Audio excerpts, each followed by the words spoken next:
Pues feliz sábado a todos los que estáis en la Iglesia de Aluche, incluso a los de Alenza, que nos visitáis, un gusto estar con vosotros. Andorra, que Dios os bendiga, gracias por venir. Es un lindo privilegio el poder abrir la palabra delante de vosotros y pedir al Señor que sea Él el que a través de mí pueda hablar. Así que espero realmente y lo deseo que más allá de la persona podamos todos escuchar la voz de Dios. Dice el texto bíblico que cuando yo sea levantado, ¿os acordáis cómo sigue? A todos atraeré a mí mismo. Dice el apóstol Juan, esto decía dando a entender de la muerte que tenía que morir. Cuando yo sea levantado, ¿de qué está hablando? De la cruz. Cuando yo sea levantado, a todos atraeré a mí mismo. Jesús fue levantado en el Calvario, ¿verdad? Y Jesús al morir hizo lo que nadie podría haber hecho por nosotros, que es salvarnos. ¿Amén? Dice la Biblia, cuando Él sea levantado, a todos, jóvenes y mayores, a todos, lo que nos atrae hacia la salvación no es lo que nosotros somos, sino lo que Él hizo. ¿Estamos de acuerdo o no? Yo no vengo a la iglesia solamente porque la iglesia sea una iglesia buena, o la iglesia verdadera, o la iglesia que lo hace todo bien. Yo vengo a la iglesia porque en la iglesia espero y anhelo encontrarme con un pueblo que se sienta atraído por el mismo Jesús al que yo me siento atraído. Aunque el mundo me falle, Cristo no lo hace. Aunque mi esposo me deje, Cristo me sigue amando. ¿Me entendéis o no? Cuando yo sea levantado, eso no es algo que ocurrió solamente una vez en el Calvario. Todos los predicadores deberíamos, todos los sábados, sistemáticamente levantar a Jesús, porque siempre hay personas que necesitan saber que hay un Dios en los cielos que los ama. ¿Estamos de acuerdo? Cuando yo sea levantado, a todos atraeré a mí mismo. Esto decía, dando a entender de la muerte que Él tenía que morir. Otro texto muy conocido. Cuando Jesús se despide de sus discípulos, en el final del libro de Marcos, es la gran comisión, les dice, y será predicado este evangelio ¿a dónde? A todo el mundo, a toda nación, lengua, tribu y pueblo, ¿sí o no? Esto es lo que dice, este evangelio será predicado. Y la gran comisión significa que nosotros, mientras transitamos por la vida siendo cristianos, tenemos el privilegio de participar de esa gran misión, que es predicar el evangelio, compartir el evangelio, hablarlo con montones de personas que no saben nada de Jesús. Otro texto. Este texto es el que ocurre cuando los discípulos, después de salir del templo por última vez con Jesús, echan un vistazo a la explanada, echan un vistazo al edificio, un edificio maravilloso, donde cuando el sol se refleja parece que todo el mármol es oro. Y entonces los discípulos, llenos de ese orgullo que uno siente cuando señala algo que siente que es suyo, ¿has visto, maestro? ¿Has visto qué piedras?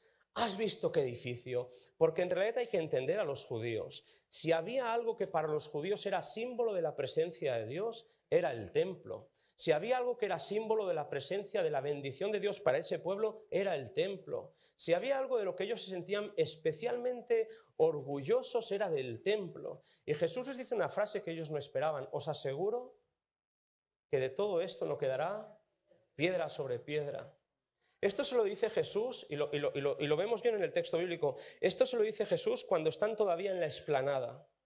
Cuando están en la explanada todavía tienen que cruzar el valle de Jezreel, tienen que pasarlo para subir al otro lado al monte de los olivos. Y es interesante porque ese camino es un poquito largo, sobre todo si lo haces a pie, pero los discípulos no abren más la boca. Te pregunto, ¿qué estaban pensando mientras caminan? Mientras arrastran los pies, mientras se alejan del templo al que Jesús ya nunca más va a volver. ¿Qué están pensando los discípulos? ¿Qué sienten? ¿Cuál es su sentimiento? ¿Cuál es su emoción? ¿Cómo se encuentran esos discípulos que caminan alejándose del templo, escuchando una y otra vez en su mente las palabras, no quedará piedra sobre piedra? Te pregunto, ¿cómo estaban? Estaban hechos polvo, estaban derrotados, estaban tristes, porque para ellos que el templo desapareciera era el fin ¿de qué? Del mundo. Así que cuando llegan al otro lado y suben al monte, le preguntan a Jesús, dinos, maestro, ¿cuándo serán estas cosas y qué señal tendremos de qué? De tu venida. Porque para ellos la destrucción del templo tiene que ser ¿qué? El final del mundo. Y Jesús les dice, escuchad, habrá guerras, habrá hambres, habrá terremotos, pero todo esto es principio de dolores. Pero cuando el evangelio sea predicado a todo el mundo como testimonio, entonces vendrá el fin. ¿Estamos de acuerdo? Esto es lo que ocurre. La gran señal, el gran indicativo de que Cristo está a las puertas no son la cantidad de terremotos que tengamos, no son las noticias de las naciones que se ponen nerviosas, no son las crisis económicas. El gran indicativo, según Jesús, de que Cristo está a las puertas es que el Evangelio está siendo predicado. La gran comisión es id y predicad, y la gran señal es el Evangelio ha sido predicado. ¿Estamos juntos? El Evangelio. Otro texto más. Vi volar por el medio del cielo a otro ángel que tenía ¿qué? El Evangelio eterno. ¿Para qué? Para predicarlo a toda nación, tribu, lengua y pueblo. Y decía a gran voz, 2 puntos, mensaje de los 3 ángeles. ¿Qué es lo que tiene el ángel en la mano? ¿Qué es lo que tiene el ángel en la mano según la visión de Juan en la isla de Patmos? Vi volar por el medio del cielo a otro ángel que tenía el Evangelio eterno. El Evangelio eterno. El mismo Evangelio que Jesús había anunciado que se tenía que predicar. El mismo Evangelio que Jesús señaló que sería predicado. Es el Evangelio que se le dio al movimiento adventista para que lo siguiera ¿qué? El Evangelio. Otro texto muy conocido. ¿Estáis conmigo, verdad? Llevamos unos cuantos versículos. Es recordar. Pero os digo otro versículo. Este se encuentra en Gálatas en el capítulo 1, versículo 6. Y el apóstol Pablo, escribiendo a su iglesia, dice, me asombra, me llama la atención, me deja perplejo de que tan pronto os hayáis pasado del evangelio de la gracia de Cristo a otro evangelio. No es que haya otro evangelio. ¿Cuántos evangelios hay? Solo hay uno. No es que haya otro evangelio, sino que algunos lo tergiversan porque os quieren perturbar. Pero si yo o un ángel del cielo bajara y os predicara otro evangelio diferente, sea anatema. Va, qué palabra más rara, anatema. Simplemente no lo escuchéis. Así que vuelvo con la idea. Me asombra de que tan pronto os hayáis pasado del evangelio de la gracia de Cristo a otro evangelio. No es que haya otro evangelio. Entonces, ¿cuántos evangelios hay? Hay un evangelio. ¿Estáis conmigo? Predicad el evangelio. Cuando el evangelio sea predicado, entonces vendrá Jesús. Vi volar por el medio del cielo a otro ángel que tenía el evangelio, no de cualquier manera, el evangelio eterno, porque no hay otro evangelio, solo hay uno. Otro texto muy conocido. Estamos en la introducción, pero es una introducción colaborativa, ¿sí o no? Participativa. Todos recordamos estos textos. Otro texto muy conocido. Pablo sale de Atenas, donde ha predicado en el Areópago, y ahora llega a Corinto, y él dice lo siguiente, cuando yo vine a vosotros, no vine a bautizar, sino a predicar el Evangelio. Yo no vine a bautizar, yo no vine simplemente a llenar mi ficha con números, yo vine a predicar el Evangelio. Y cuando Pablo define el Evangelio dice, porque el mensaje de la cruz es locura para los que se pierden, pero es poder de Dios para los que creen. Así que te pregunto, ¿el evangelio que predicaba Pablo cuál era? El mensaje de me propuse, esto lo sabéis, no saber otra cosa entre vosotros que a Cristo y Cristo ¿cómo? Crucificado. Y cuando yo sea levantado, es que yo no quiero que la gente venga a la iglesia solamente por lo bien que hablamos los pastores. Yo quiero que la gente venga a la iglesia y se quede en la iglesia por el evangelio que predicamos los pastores. ¿Veis la diferencia, sí o no? Cuando yo sea levantado, Cristo, a través de Pablo, le dice a la iglesia de Corinto, yo no vine a predicar simplemente para que la gente se bautice, sino que vine a predicar el evangelio. Y cuando lo define, dice, el evangelio es el mensaje de la cruz, que sí, es locura para los que se pierden. Pero escuchar, reflexionar, meditar en la cruz es poder para los que somos salvos. Te pregunto, ¿estás o no estás de acuerdo con este mensaje, el de la cruz, como poder? Cuando yo miro a Cristo, cuando yo miro a Jesús, lo que Él hizo por mí, ¿no hay algo que pasa en mi vida? ¿Cómo trato a mi cónyuge, a mi esposo o a mi esposa? ¿Cómo trato a mis hijos cuando soy consciente de cuánto me amó Jesús a mí? En un pasaje muy conocido, Jesús está en la fiesta del leproso Simeón. Ahora es fariseo, ya no es leproso. Hace una fiesta y Simeón se rodea a su izquierda de Jesús, a su derecha de Lázaro. Lázaro acaba de resucitar. Simeón quiere mostrar que él fue leproso, pero ahora está volviendo a ser rodeado por la élite. Él quiere demostrar que tiene carisma, que es una persona con una posición. Pero de repente una mujer anónima le quita el protagonismo. Y no se lo quita porque la mujer empieza a hacer ruido, simplemente se lo quita porque al abrir el frasco de perfume, ese olor ha invadido toda la sala. El hombre, Simeón, el leproso, el tío de María, piensa, si este fuera profeta, no se dejaría tocar por esa mujer. Y Jesús le cuenta una historia. Escucha. Hubo un hombre que tenía 2 deudores. Uno le debía una cantidad y el otro le debía mucho más. A los 2 perdonó. ¿Cuál de ellos le amará más? Simeón, que probablemente en su conciencia se dio cuenta de dónde iba la pregunta y por qué se la estaba haciendo, dijo, pues supongo que aquel al que perdonó más. ¿Y qué le dijo Jesús? Has contestado bien. Yo amaré al prójimo en la medida en la que sepa cuánto me amó Jesús a mí. ¿Estamos de acuerdo o no? El Evangelio no es solamente palabras humanas de humana sabiduría, el Evangelio tiene que ver con poder, y el poder será proporcional a lo mucho que yo me identifique con lo que pasó en el Calvario. ¿Cuánto te ama Jesús? Pero ¿cuánto ama a tu prójimo, aunque sea tu enemigo? Yo amaré en la medida en la que me sienta amado. El evangelio que tenemos que predicar es un evangelio que pone en el centro a Jesús, porque nadie puede poner otro fundamento que el que está puesto. ¿Cuál es? Jesucristo.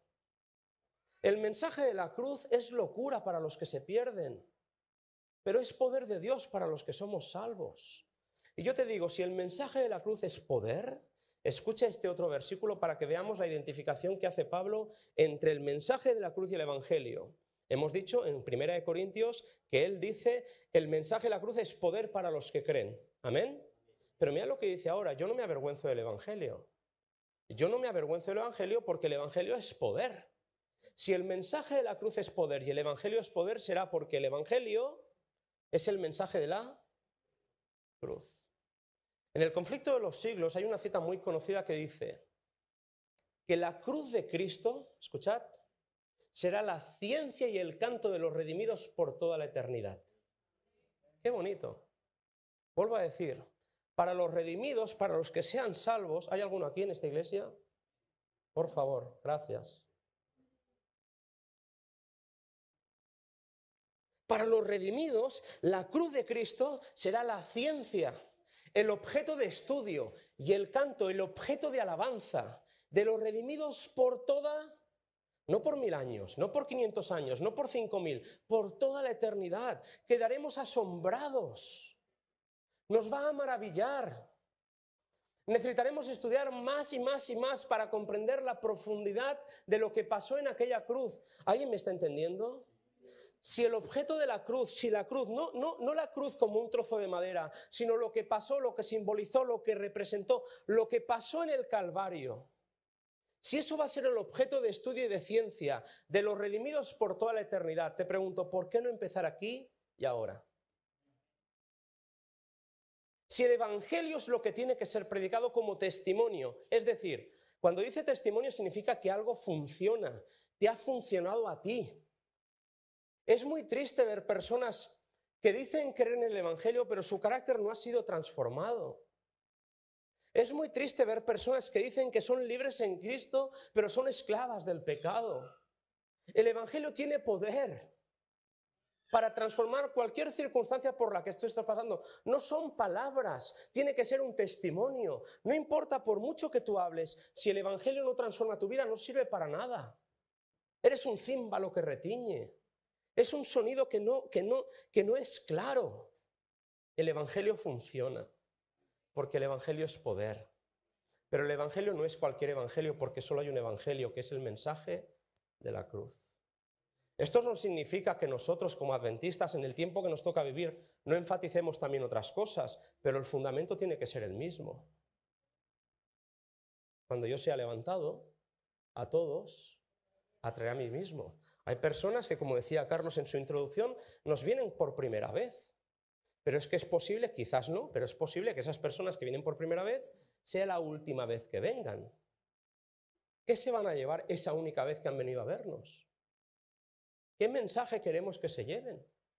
Nuestros jóvenes, nuestros hijos, las personas que tienen dudas, las personas que lo están pasando mal, las personas que aunque vengan cada sábado siguen sin encontrarse con Jesús. ¿Cuál es el mensaje que les queremos predicar? Yo me propuse, este es Pablo, no saber otra cosa entre vosotros que Cristo y Cristo crucificado. El mensaje de la cruz será la ciencia, el objeto de estudio. Decía mi hermana Gloria, ¿verdad? Con tanta alegría, ella decía, hemos vuelto al cole. Esta tarde vamos a orar juntos. Vamos a ver si aprobamos al fin de curso, decía Gloria.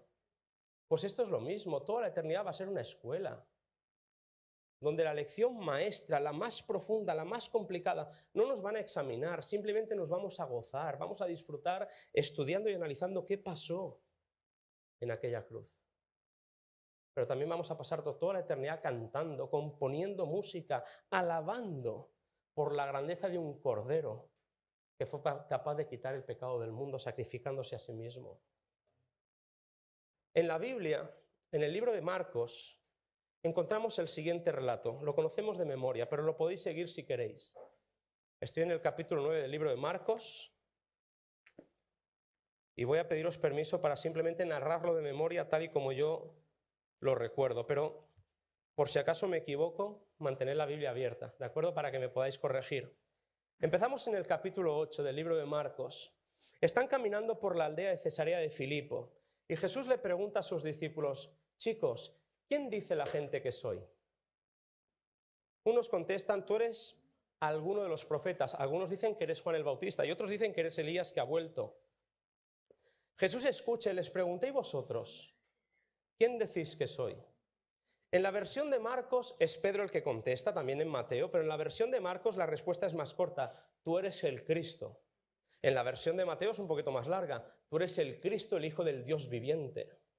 En la versión de Mateo están las palabras de Jesús cuando le dice: bien, Pedro, has contestado bien, pero que sepas que lo que has contestado no te lo ha revelado ni carne ni sangre, sino mi Padre que está en los cielos. Bien, Pedro. Y yo me imagino, yo os lo pregunto, ¿cómo se sentiría Pedro al recibir un elogio por parte de Jesús delante de sus compañeros? ¿Cómo te sientes? Madre mía, se le subió el pecho, estaba tan contento. En realidad para él era mucho más significativo haber sido elogiado por parte de Jesús delante de los discípulos que haber contestado bien. ¿O no? Bien has contestado. Tú eres el Cristo, el Hijo del Dios viviente. Muy bien, Pedro. Porque nadie puede confesar a Cristo sin el Espíritu que está en él. ¿Me entendéis o no? Nosotros somos cristianos no porque seamos buenos, sino porque Él sí que lo es. Él nos amó primero, Él nos empuja. Así que Pedro contesta bien. Y en ese momento Jesús empieza por primera vez, seguidme bien por favor, empieza por primera vez a decirle que el Cristo tiene que ir a Jerusalén, que allí los malos lo van a atrapar, le van a golpear, le van a escupir, le van a arrancar la barba, lo van a matar, pero no os preocupéis porque al tercer día resucitaré. Y el mismo Pedro, el que ha contestado antes de forma brillante, ahora en nombre de todos los discípulos dice que nunca tal cosa te acontezca. Y Jesús le contesta: apártate de mí, Satanás, porque tú miras las cosas como las ven los hombres y no como las ve Dios. Cuando Jesús por primera vez quiere decirles a los discípulos en qué consiste su misión y que su misión tiene que ver con la cruz, los discípulos no están ¿qué? Preparados para escuchar. No entienden. El mensaje de la cruz era locura también para ellos. El texto sigue, lo podéis encontrar en vuestra Biblia. Entramos en el capítulo 9 de Marcos. El texto sigue, dice que 6 días más tarde se los llevó a un monte alto. No subieron todos, solo subieron 3, mientras que otros 9 se quedaron al pie del monte. Subieron Santiago, Pedro y Juan. Se le llama el monte de la transfiguración, porque Jesús quería hacerles a estos hombres entender quién era Él en realidad. Iban a tener una visión gloriosa que nunca iban a olvidar. Así que suben al monte estos pescadores, ¿verdad? Y llegan cansados y se duermen. Pero cuando consiguen más o menos despertarse, Jesús no es Jesús. Su ropa ha sido glorificada, tan blanca que no hay lejía que la pueda lavar así. Pero no está solo y escuchan con atención. Y en el diálogo se dan cuenta de que uno es Elías y el otro es Moisés. Se nos dice en la Escritura que Jesús les prometió a los discípulos que alguno de ellos no vería la muerte sin que primero hubieran visto a Jesús viniendo en su gloria. No estaba prometiéndoles que iban a vivir 2000 años, lo que les estaba diciendo es que ellos, a algunos estarían en el monte. En el monte Elías representa a todos aquellos que estaremos vivos cuando Cristo venga y no pasaremos por la muerte. Pregunto, ¿hay alguno aquí? Que quiera por lo menos, porque a saber qué nos pasa. Elías representa a aquellos que se irán al cielo sin ver la muerte. Yo quiero ser uno de esos. Y Moisés representa a todos aquellos que a pesar de haber muerto, resucitarán en Cristo. Así que ahí tenemos, en el monte de la transfiguración, tenemos la segunda venida en miniatura. ¿Estamos de acuerdo o no? Los discípulos No se lo pueden creer y de repente decidme, ¿quién es el que habla? ¿Quién es el que interrumpe el silencio? ¿Quién es el que no puede aguantarse? Es Pedro. ¿Hay algún Pedro en la iglesia? Seguro que lo hay. Pedro dice, ¡wow! ¡Qué lindo es estar aquí! ¿Sí o no? Construyamos unas enramadas y quedémonos. Pero Dios, el Padre, interrumpe y el monte tiembla y esa voz hace que los discípulos se asusten. Pero la voz es clara, este es mi Hijo amado. A él escuchad. Los discípulos quedan recogidos, asustados, hasta que Jesús los toca y dice, no temáis, soy yo. Bonito, ¿eh? Y empiezan a bajar. Cuando están bajando, Jesús les dice, chicos, de lo que habéis visto, no digáis nada, hasta que yo haya resucitado. Segunda vez que se lo dice. ¿Y sabéis lo que dice la Biblia? Os lo leo para que veáis que está en la Biblia. Pero ellos debatían entre ellos qué sería eso de levantarse de entre los muertos. Así que te pregunto, mientras que Jesús les ha dado una visión gloriosa de quién es Él, para que cuando llegue la cruz ellos recuerden que Cristo es triunfador, los discípulos mientras bajan, en lugar de estar llenos de adrenalina, llenos de entusiasmo, están debatiendo entre ellos para discutir, para hablar de qué sería eso, ¿de qué? De resucitar de entre los. Así que te pregunto, ¿entendían o no entendían los discípulos el tema de Cristo en la cruz? No lo entendían. Llegan abajo, podéis seguir la lectura, llegan abajo, y cuando llegan abajo se encuentran a los otros 9 rodeados de una gran multitud. Y Jesús pregunta, ¿qué hacéis? ¿Por qué estáis discutiendo? Y se acerca un padre que se le nota que se le ha pasado llorando todo el rato y le dice, Padre o Jesús, Maestro, he traído a mi hijo que está atribulado por los demonios a tus discípulos para que lo sanen, pero no han podido. Jesús dice, hombres de poca fe, ¿hasta cuándo tendré que estar con vosotros? Tráeme a tu hijo. Esto lo recordáis todos. Es para que veáis la secuencia, cómo la construye Marcos. Traedme a vuestro hijo. ¿Tú crees? Le pregunta al padre. Porque al que cree, todo le es posible. Y el padre, yo me lo imagino llorando, porque cuando toca a alguien a nuestros hijos, cuando alguien hace daño a nuestros hijos, cuando nuestros hijos son engañados, cuando nuestros hijos son tribulados, cuando nuestros chavales lo pasan mal, los padres a lo mejor parecemos que lo tenemos todo atado, pero nuestros hijos nos hacen sufrir un montón. ¿Alguien entiende de lo que hablo? Este padre se acerca y le dice a Jesús, y yo me lo imagino llorando, y le dice, yo creo, pero ayuda a mi incredulidad. Y Jesús lo sana. Acto seguido, cuando los discípulos se van de esa escena, le preguntan, oye, ¿por qué nosotros no hemos podido? Y Jesús les contesta, porque hay cosas que solamente se arreglan con ayuno y oración. Mirad lo que ocurre después.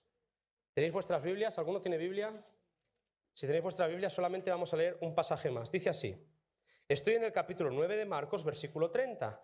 Y saliendo de allí, están haciendo esto, y saliendo de allí, Jesús pensó lo siguiente. Mira lo que dice. Iban pasando a través de Galilea, y él, Jesús, no quería que nadie lo supiese. ¿Por qué? Pues él estaba enseñándose a sus discípulos y les decía, escuchad, el Hijo del Hombre es entregado a traición en manos de hombres y le matarán. Y después de 3 días resucitará. Jesús entiende que los discípulos no lo están pillando. Entonces decide que necesita un tiempo a sola con ellos y se los lleva por Galilea, pero no quiere que la gente los siga, quiere estar a solas, porque necesita Jesús que sus discípulos entiendan qué pasará en Jerusalén. Pero mirad la respuesta, pero ellos no entendían esto y tenían miedo de preguntarle. Así que déjame que te pregunte. Las 3 veces que en estos pasajes Jesús les quiere hablar de la muerte, de la cruz, los discípulos, sencilla la pregunta, ¿lo entendieron o no?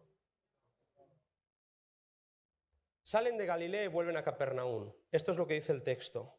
Y cuando ya están en la casa, ahora imaginaoslos, salen de Galilea, Jesús ha querido estar a solas con ellos. Chicos, me van a matar. Voy a morir, pero no os preocupéis. Ellos no entienden y ya ni le preguntan. Se van de ese lugar. El retiro espiritual ha terminado. Vuelven para casa. Y Jesús camina por delante, y lo sabemos, y ahora sabremos el por qué lo sabemos, y los discípulos discuten animadamente detrás. Y Jesús les pregunta cuando están en la casa en Capernaum, chicos, ¿qué veníais discutiendo por el camino? Pero ellos callaban porque por el camino habían estado discutiendo para saber cuál de ellos era el mayor.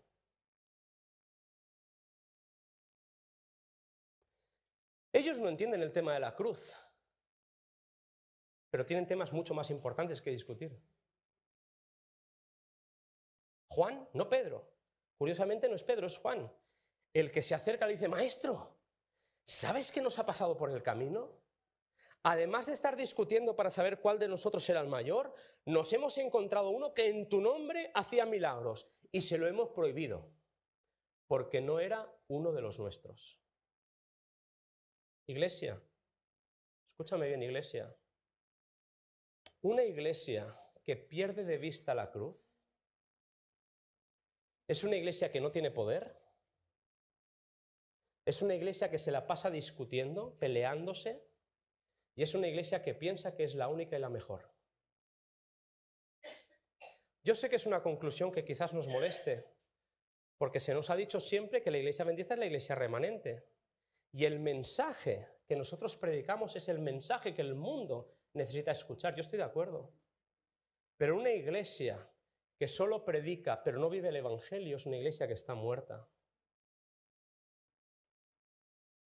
Lo que estaba pasando con los discípulos, y así lo construye Marcos, es que aunque Jesús quería explicarles qué es el evangelio, ellos tenían ya sus ideas, tenían sus preconceptos. Y precisamente porque ya tenían sus ideas y no querían incorporar las ideas de Jesús, estos discípulos, cuando vino el Padre con el enfermo, no tenían poder. Y se la pasaban discutiendo. Y es muy triste porque hasta en la Santa Cena estuvieron discutiendo para saber cuál se sentaría al lado de Jesús. Porque lo que les interesaba a ellos no era ser transformados por el Evangelio, sino sentarse en tronos en el cielo. Y finalmente Juan nos declara y nos lo dice, de forma incluso yo digo simpática, porque es Juan, es joven, tiene 17 años en el Evangelio. Le hemos dicho que se calle, porque no es de los nuestros. Os leo 2 citas más. Y si os parece, terminamos. Están en el Evangelio, bueno, en el Evangelio no están. Las tengo yo escritas en el Evangelio de Mateo, pero son del espíritu de profecía. Lo que pasa es que me gustan mucho y las tengo copiadas aquí, ¿vale? Así en rojo en mi Biblia. Pronto no las podré leer porque veo que las letras cada vez son más pequeñas y mis ojos cada vez se esfuerzan más, pero por ahora puedo. Mirad lo que dice esta primera cita. Casi hemos perdido de vista la cruz de Cristo. Para los que me estáis escuchando todavía a estas alturas, deciros que esta cita no está escrita ni para católicos, ni para ortodoxos, ni para evangélicos. Está escrita para nosotros. Casi hemos perdido de vista la cruz de Cristo. Pero sin la cruz no hay relación con el Padre. Sin la cruz no hay unidad con el Cordero en medio del trono del cielo. Sin la cruz no hay recepción de bienvenida a los errantes que quieran volver al olvidado camino de la justicia y de la verdad. Sin la cruz no hay esperanza para el transgresor en el día del juicio. Sin la cruz no hay un medio provisto para vencer el poder de nuestro poderoso enemigo. Toda esperanza de la humanidad pende de esa cruz. Primera cita, hermanos míos queridos. Casi hemos perdido de vista la cruz. Pensamos que lo tenemos tan asumido, pensamos que eso está tan superado ya, pensamos que tenemos tantas verdades mucho más actuales que predicar que lamentablemente olvidamos y perdemos de vista lo que le da fundamento a nuestra fe. Y hay gente, hay generaciones, hay jóvenes que si tienen suerte a lo mejor escuchan un sermón de esto en los 5 o 10 años que vayan a permanecer en la iglesia. Es que no lo digo yo, es que se nos dice, es que se nos recuerda, es que se nos alienta a que tomemos en serio. Esto no es nueva teología. Esto es un recordatorio, es una señal de alarma para la iglesia adventista, para la iglesia remanente, para la iglesia que se prepara para el encuentro con Jesús. Escucha, podemos saber mucho, pero si en la cruz no tenemos esperanza, porque toda la esperanza de la humanidad pende de esa cruz. Por eso me gusta tanto esta cita, porque es muy clara. Pero escuchad la siguiente cita. Escuchad la siguiente. hablando del evangelio que tenemos que predicar, el evangelio que lleva el ángel en Apocalipsis capítulo 14, que va a anunciar el mensaje de los 3 ángeles. Escuchad esta cita. Esto es el evangelio según Elena White. A mí me fascina y os lo quiero compartir. Cristo en la cruz es el evangelio. ¿Fácil de recordar, sí o no? Cristo en la cruz es el evangelio. ¿Qué estamos predicando? ¿Por qué se nos conoce a nosotros? Si viene una visita a la iglesia, ¿qué es lo que se va a llevar? ¿Cuál es nuestro mensaje? ¿Cuál es nuestro énfasis? ¿Cuál es nuestra enseñanza? ¿Cuál es nuestra doctrina? Y quizás alguien se ponga nervioso porque piensa, sí, pero ¿y qué pasa con el sábado? ¿Y qué pasa con la marca de la bestia? ¿Y qué pasa con esto y qué pasa con aquello? Dejadme que siga la cita, por favor, dejadme que siga la cita. Cristo en la cruz es el evangelio. Ahora tenemos un mensaje. He aquí el Cordero de Dios que quita el pecado del mundo. Los miembros de nuestra iglesia, pregunta, ¿no querrían conservar los ojos fijos en un Salvador crucificado y resucitado, en quien se centran todas nuestras esperanzas de vida eterna? Es una pregunta. ¿Qué respondes?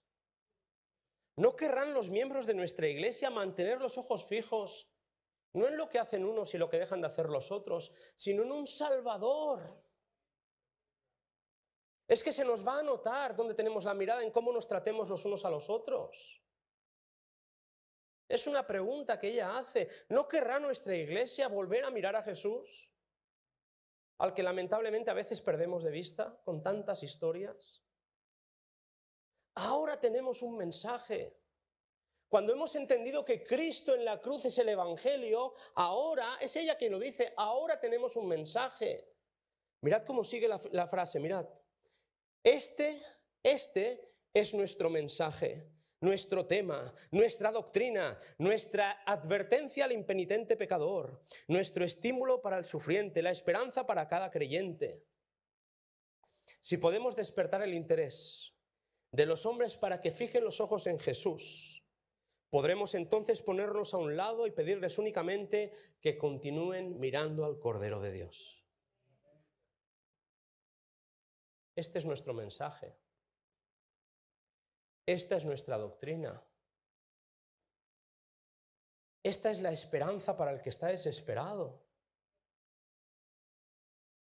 Si tan solo pudiéramos animar a los hombres a que miraran a Jesús, mirad lo que dice ahora, ya nos podríamos poner a un lado e invitarles a que siguieran mirando al Cordero de Dios que quita el pecado del mundo. Os cuento 2 anécdotas y termino. La primera es la siguiente. En el último quinquenio yo fui pastor en Castellón y en Sagunto. En el momento en el que estuve de pastor en Sagunto, me llegó la siguiente historia. Teníamos una chica en la iglesia, una chica jovencita, 18 años, que estaba sufriendo bullying, maltrato psicológico en el colegio. Una chica con ciertos problemas, y entonces la mamá lo llevó a un psicólogo. El psicólogo se llama Jorge. Y entonces el psicólogo en un momento de la entrevista le pregunta, ¿dónde es un lugar seguro para ti? ¿Dónde te sientes a gusto? ¿Cuál es el refugio en el que tú te sientes? Y ella le dice, en mi iglesia. Le dice Noemí, le dice, en mi iglesia. Jorge está teniendo problemas con su mujer. Y entonces le dice, ¿puedes traer a tu madre la semana que viene? ¿Vale? Y la mamá es una misionera espectacular. Así que cuando llega la mamá, le pregunta, bueno, háblame de tu iglesia, le dice el psicólogo Jorge, háblame de tu iglesia. Y esta mujer ya faltaba que le hicieran esta pregunta para decirle todo. Y entonces Jorge y Celia, el matrimonio, ella doctora, él doctor en psicología, quieren conocer la iglesia. Nos los traen. Y lo primero que ella me cuenta, Celia, la doctora, ella me cuenta que cuando era jovencita ellos criaban con sus papás, criaban a su sobrino, 8 años. A los 8 años este niño que se había criado con ellos toda la vida, a los 8 años le detectan un cáncer, un tumor en el cerebro que acabó con su vida de forma inmediata. Eso había ocurrido hacía bastantes años y desde que eso había ocurrido Celia estaba súper enfadada con Dios. No quería saber nada de Dios. No podía creer en un Dios que había permitido que su sobrino con 8 años muriera por un cáncer. ¿Lo entendemos, sí o no esto? Ella estaba muy enfadada. Así que de repente cuando se encuentra con el pastor y se encuentra con un anciano, ella tiene que vencer, tiene que sobreponerse a un montón de prejuicios, a un montón de razones por las que ella estaba enfadada con Dios. Poco a poco, el Evangelio es precioso, ¿sí o no? Poco a poco Celia fue cambiando. Llevamos 1 mes y medio dando estudios bíblicos, era espectacular. Y el que se comía las palabras era Jorge, el doctor en psicología. Estaba enamorado, su vida empezó a cambiar. Y ella me decía, es increíble lo que está pasando con mi esposo. Dice, porque me trata con una suavidad, me trata con un cariño, donde antes era una persona bastante violenta, este hombre ha cambiado. Y para ella, para Celia, el testimonio de que Dios era real no era tanto lo que le decíamos el anciano y yo, sino lo que estaba pasando en la vida de su esposo. 1 mes y medio después, escuchad bien, 1 mes y medio después, a Jorge le detectan el mismo cáncer por el que había muerto su sobrino. El mismo cáncer. Cáncer terminal tipo 4 en el cerebro, y Jorge, que era un tipo atlético, fuerte, jugador de tenis, empieza a quedarse un cadáver, cada vez más marcada la enfermedad que iba avanzando y ganándole el pulso. Es una historia triste, Jorge murió, efectivamente, Jorge murió. Pero sabéis, mientras que Jorge estaba muerto en vida, porque no tenía ya ni fuerzas para nada y estaba simplemente tumbado en la cama, Celia, mi amiga Celia, se iba cada mañana a la playa, a las 5 de la mañana. ¿Y sabéis qué hacía? Simplemente caminaba con Dios. Hablaba con Él. Aquel enfado que ella había tenido cuando su hijo, cuando su sobrino había muerto, aquel enfado se había convertido ahora no en resignación, sino en paz. Y ella me decía y me testificaba, ¿sabes qué? Jorge se está muriendo y me parte el alma. Pero cuando me voy por la mañana a la playa y camino con Dios, siento paz. Y acepto. Acepto que esta es la voluntad de Dios. Y os digo una cosa. La historia de esta chica, que es una historia triste y dramática, somos súper amigos. Han pasado 2 años y medio desde la muerte de Jorge, se va a casar prontito Celia otra vez. Me ha pedido que pueda estar con ella en la boda acompañándola. La historia de esta chica, de esta doctora, de esta médico, para mí es que tuve el privilegio, quiero que me entendáis, ya no como pastor, sino como creyente, tuve el privilegio de ayudarle a mirar a Jesús. Y sentí que ante las cosas que ella estaba viviendo, yo lo mejor que podía hacer era ¿qué? Echarme a un lado e invitarle a que siguiera caminando con la mirada puesta en ¿quién?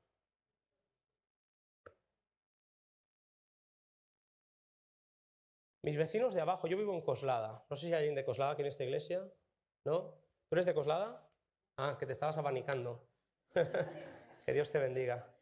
Yo soy de Coslada y vivo en un 6º piso. Mis vecinos de abajo, en el 5º, hace años cuando vivíamos aquí en la etapa de jóvenes, vivíamos en el mismo piso.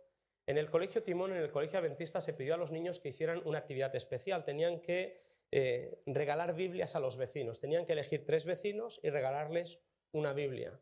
Así que Ezequiel, que es mi primogénito, que tiene ahora 20 años, en aquella época era mucho más pequeño, con su madre, con Nancy, salieron por los vecinos y eligieron a 3 vecinos. Nosotros en aquella época teníamos 2 perros muy grandes, Aquiles y Boira, 2 boxer, así que éramos conocidos por la escalera, sobre todo por los vecinos que tenían o perro o perra, porque nos la pasábamos peleando. Para reconciliarnos con ellos, a modo de reconciliación, Nancy eligió a los vecinos que tenían perros con los que nuestros perros se peleaban para regalarles una Biblia. Pero uno de los vecinos que tenía perros no estaba, así que Nancy dijo, ¿qué hacemos? Y se encontraron en el ascensor con César y Rita, nuestros vecinos de abajo. No nos conocíamos de nada, primera vez que hablaban, pero Nancy sintió, pues cómo es Nancy, ¿no? Que es hermosa, dijo, pues le regalo la Biblia. Oye, tengo un regalo para vosotros. Y le regaló la Biblia. Pocos días después, nos invitan a cenar, nos han preparado, escuchad bien, una langosta, que era la cosa, quizás para ellos buenísima, pero para mí era la cosa más asquerosa que he visto en mi vida. Cuando vieron nuestras caras, nos preguntaron, ¿no coméis esto, no? Dijimos, no, o sea, no, viste que no haces ni el esfuerzo por comértelo, porque aquello es... Así que nos hicieron una pasta con tomate. Estábamos cenando y César es un tipo súper inteligente. Ha estudiado física y es un chico que, bueno, tiene sus historias. Ateo profundo. y sus preguntas y no sé qué cuántico y con... Claro, para el que sabe un poquito de teología y no sabe mucho más, esas preguntas no las puedes contestar. Pero veía en ellos una sinceridad, unas ganas de saber, unas ganas de aprender. Año 2012 nos cambian. La asamblea llega y nos vamos a vivir a Sagunto. Pasan los 5 años y en el 2017 nos vuelven a cambiar para que volvamos a Madrid. Volvemos a Madrid y volvemos a nuestro piso. Y le pregunto al pastor que ha vivido en nuestro piso, oye, ¿César y Rita están todavía? Dice, sí. Así que bajo a saludarles. ¡Hey, qué tal, chicos! Y me abre Rita y me dice, ¡Óscar! Me dice, César se ha convertido. Me hizo una ilusión. Está enamorado de Jesús, se quiere bautizar. A mí me hizo mucha ilusión, me imagino que a vosotros os haría ilusión igual. Así que llevamos 2 años que están siendo preciosos con ellos. Estudiamos la Biblia, hablamos de Jesús, cenamos juntos, vemos alguna serie juntos, no sé si eso es pecado o no, pero lo hacemos. Estamos juntos. Ellos todavía ya no suben langostas, pero suben algún champán. No sé si se dice champán aquí, esto es en Cataluña, ¿no? ¿También se dice champán aquí? Suben algún champán y decimos, no bebemos alcohol, chicos. Es verdad que somos muy raros, pero los queremos mucho. Y me encanta saber, os digo sinceramente, me encanta que en su proceso no está siendo rápido, no está siendo un proceso de que ya los hemos bautizado, no, estamos hablando de Dios. Y una persona que venía de muy lejos cada vez está más cerca de la entrega, de la pasión. Nos preguntan, oye, está pasando esto, ¿cómo lo veis? Es muy bonito. Y lo último os digo, y yo con esto termino, yo tengo 3 hijos, 20, 18 y 15, estas son las edades de mis hijos. Al pequeño lo hemos bautizado este verano en Entrepeñas, a Jairo. Yo os doy como testimonio lo siguiente, yo sé que el diablo quiere atacar a mis hijos, yo lo sé.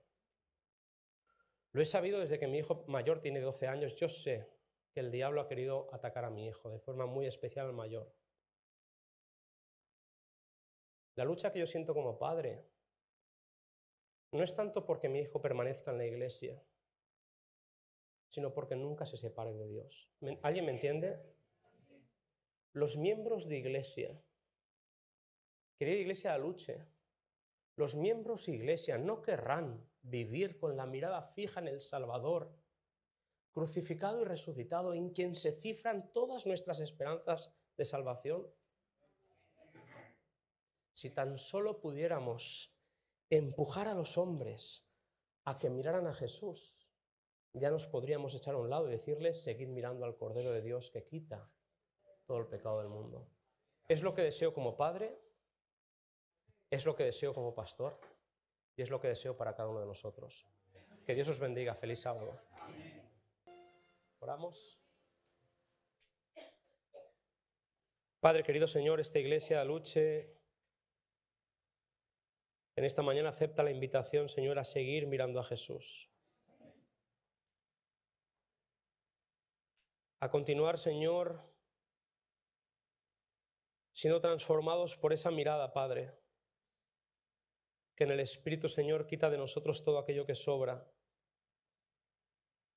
y que nos hace reflejar tu gloria a través de un carácter transformado. Padre querido, Señor, hay tanta gente que te necesita.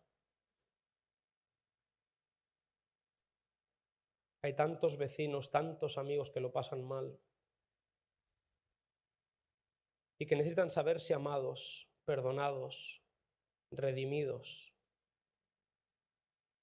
Te pedimos, Señor, que podamos ser instrumentos, que podamos participar de la predicación del Evangelio que funciona, que transforma, que tiene poder, y que lo podamos hacer como testimonio, no solo de palabras, Señor, sino que se note que hemos estado con Jesús. Gracias, Padre, por la invitación a entender, a disfrutar y a vivir lo que pasó en el Calvario. Nos invita, Señor, a través del Espíritu Profecía, a contemplar diariamente 1 hora las escenas de la vida de Cristo, especialmente sus últimas semanas. Ojalá, Señor, que en la contemplación de ese carácter precioso de Cristo seamos todos transformados y salvos. Te pedimos por los jóvenes que están en esta iglesia, que tú los toques con tu presencia, Señor. Te pedimos por los veteranos para que sigan firmes, para que aguanten, Señor. Te pedimos por todas aquellas visitas, por todos aquellos hermanos que hoy necesitan de forma especial de tu gracia y de tu perdón, que lo sientan, que lo vivan. Te lo pedimos en el nombre de Jesús. Amén.